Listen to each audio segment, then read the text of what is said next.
Day 47 of This Much Is True. Sorry about last night. Just one of those things. Couldn't make it. Too busy. Anywho, cheers. I've got my favourite little tipple here. Which is vino. Vino Calapso. I've been known to consume quite a bit of it. I don't think I could go without wine. I did pretty much a dry January. But no, it's my one real vice. So how are you getting on? How was your Saturday? If you are based in Ireland, you'll probably have had a pretty miserable Saturday. It was like miserable and rainy. I was up early this morning because we've got visitors over. Hence the glass of wine. I've just taken it in. They're having dinner outside. And I've got work to do, which is what kept me from seeing you guys yesterday. Didn't feel great today. And kept going though. Had the house nice and clean. And I went off for a walk. I got 12,000 steps in, boys and girls, down on Sandymount Strand, which is within, I could throw a stone from the house and hit Sandymount Strand. So, sat down. I'm amazed as well. You know the TikTok thing? I put some very sad videos up on TikTok. But my cat Marvin is more popular than me. I'll put something up and I might get 4 to 6 likes on it. I'll put Marvin up. Within a few minutes, he's got 60 likes. And by the end of the day, he's up to, 100 and 100 plus likes. Today, he was being very cute. He's found an orange box and it's a tiny thing. Now, he has a lovely basket. But whatever it is about cats and territory, this is his little place to be. 1:25 this morning, I came down to the kitchen to get a glass of water. Marvin is sitting in his orange box. So it got a lot of hits. What I want to talk to you about today, talk with you about rather than to you. I was just thinking about the 70s. Now the 70s, the early 70s were pre-teen years for me, formative years, and just some of the things I want to recall very briefly are I do remember the miniskirt, which was a hangover, and a very nice one as well, from the 1960s, and the cookie boots they used to wear, like the go-go girls. Is that what they're called? Go-go dancers.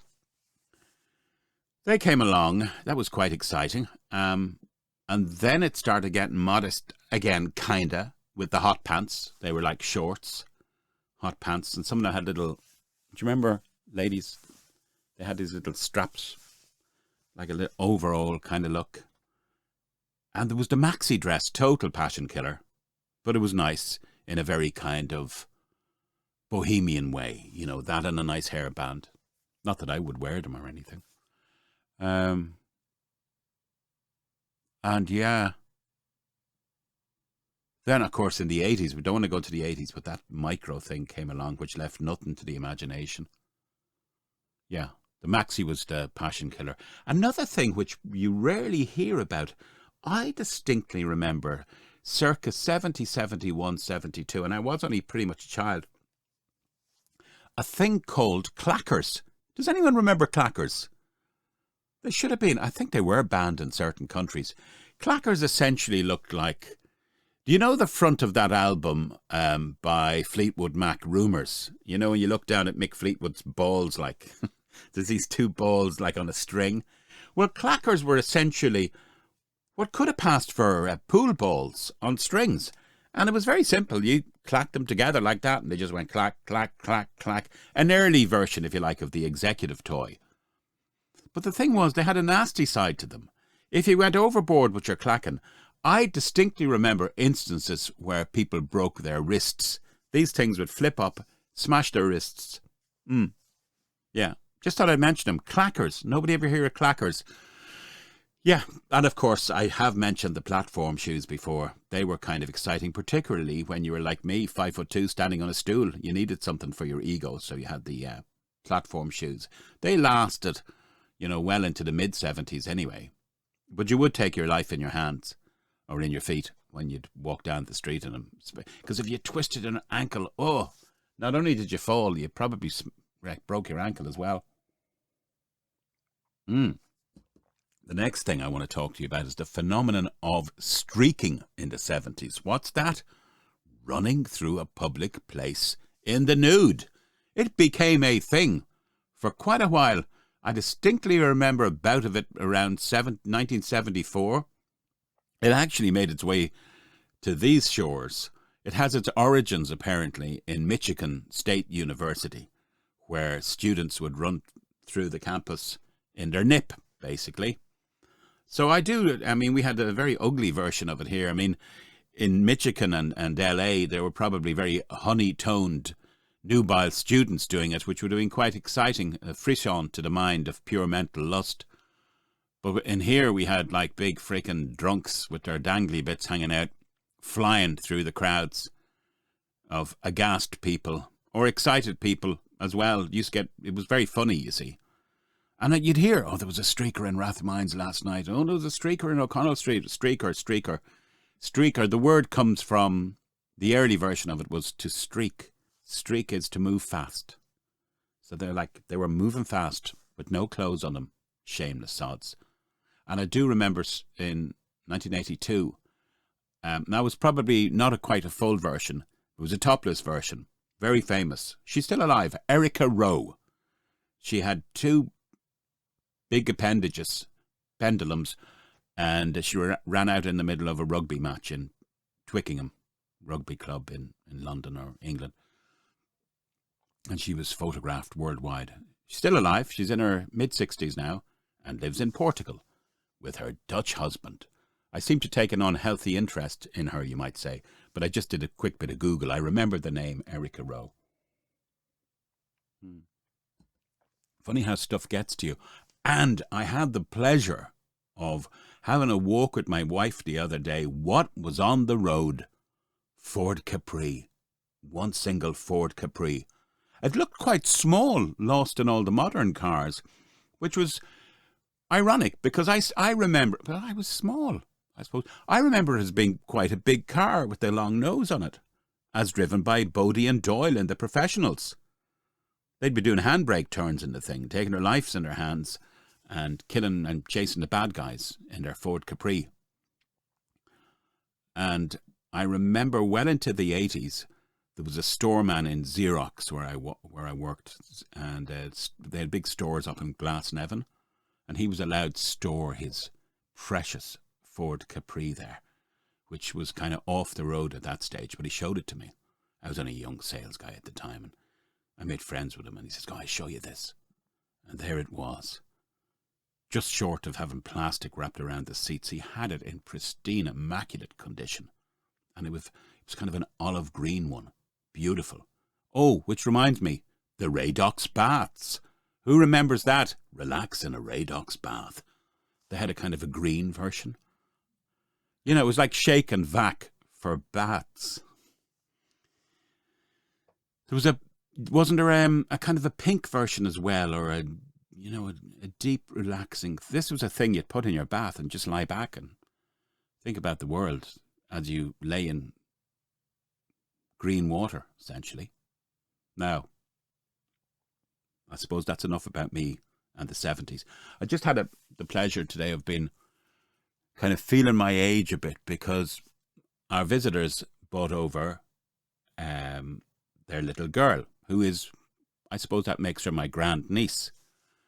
And she's a beautiful little thing, full of the joys of life. And at first, the minute she saw me, she was hiding the head behind a cushion, and you know the way they make shy with you. So later I came in, she couldn't get away from me. There was the front room, and what was she watching? Winnie the Pooh. I like Winnie the Pooh. So I said, I'll put on Winnie the Pooh, and the two of us would watch it. She was still wary of me.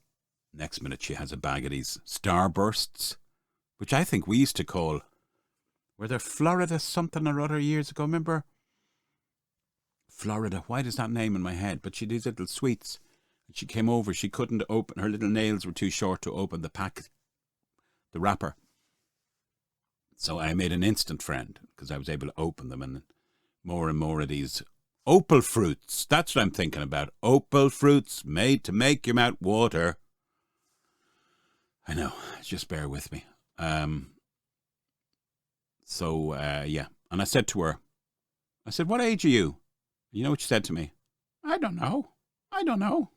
I said, oh, the joy of not knowing what age you are. You know, as you're sitting there, having turned 60, I have a problem with it. Yeah, I do. And it's getting in on me. But actually, Steve said to me, you met Steve here a few weeks ago. One day Steve came to me. Steve gets very, very, very busy, and he was filling in a form, and he actually said to me, what age am I? Forgot his own age. What age am I? 60 like me, Steve. I just want to say a little bit about virtue signalling and cancel culture. They're descriptions you wouldn't have heard years ago.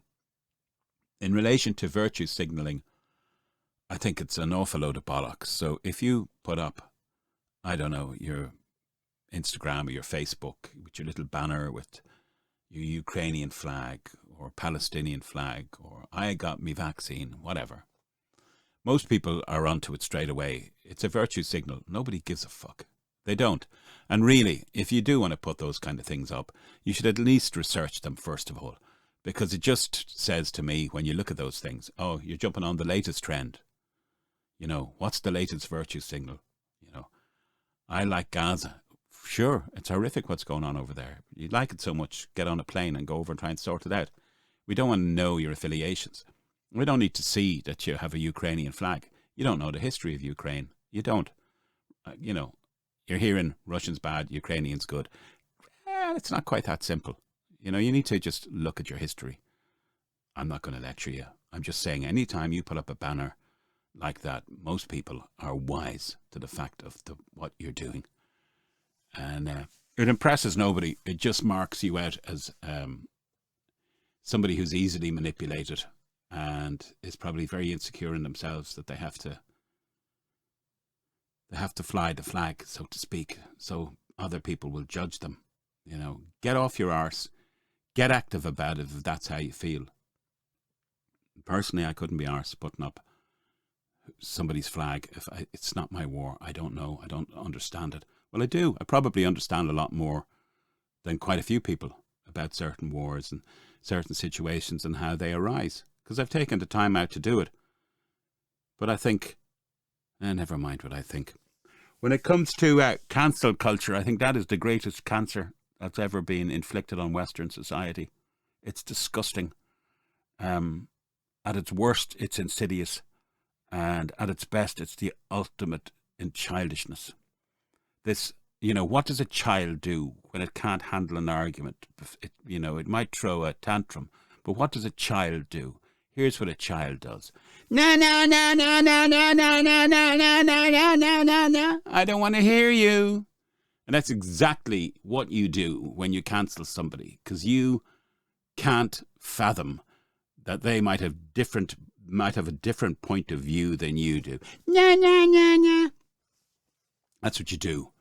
You mark yourself out as anti-democratic and a fool, basically, who can't handle debate. If you ever look at some old interviews from the 1950s and 60s, you will see men and women, mature men and women, a lot more mature than we'll ever be, sometimes in their 40s and 50s. And they're having a debate, and they have respect for each other's point of view. Whatever the fuck happened to Voltaire, right? Whatever happened to the Likely Lads? Whatever happened to Voltaire? Paraphrasing, but I do not agree with what you have to say, but I will defend with my life your right to say it. Oh yeah, we were great back in the 70s and 80s at sticking it to Russia, Soviet Russia as it was then, and saying, you can't say that over there, you can't say this, you can't say that, we're great, they've got Pravda. We're the exact same. Worse probably now at this stage, because we are destroying ourselves from the inside out. And it amounts basically to cowardice. And who can be blamed when you look at the likes of what happened to the opposition leader recently in Russia? You know, you're putting your head out over the parapet. I suggest Don't be afraid to speak your mind. And you tell anyone, who wants to cancel you, fuck them, fuck off. I know the guy in Father Ted, I'm not going to get into it. What's his name? Graham Linehan? But this whole business of overnight, a very talented guy being shut down. Why? Because he's got a different opinion to certain people. And everybody, like little cockroaches, when you switch a light on in an old apartment, they scurry to cover their own arse. He's got an argument. He's got a point of view. So what? You know what? As I get older, I get rantier, and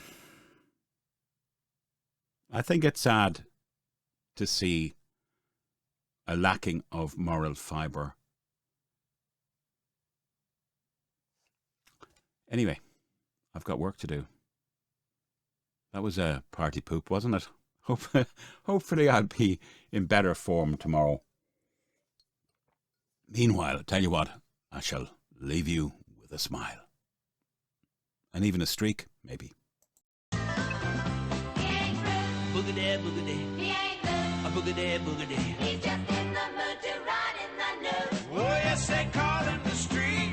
Boogity, boogity. Like to turn the other cheek.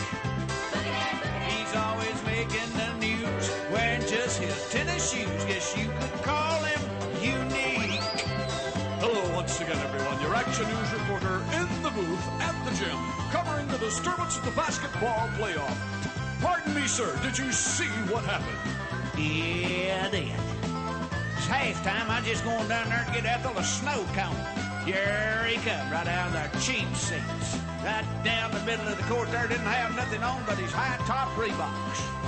He was a dribbling. Made a jump shot and got out through the concession. I hollered up to Ethel. I said, "Don't look, Ethel!" Too late, she done got a free shot. Grandstanded her, front turn for the home team. Oh, yes, they call him the street. Whoa, here he comes again. Who's that with you? Ethel? Is that you, Ethel?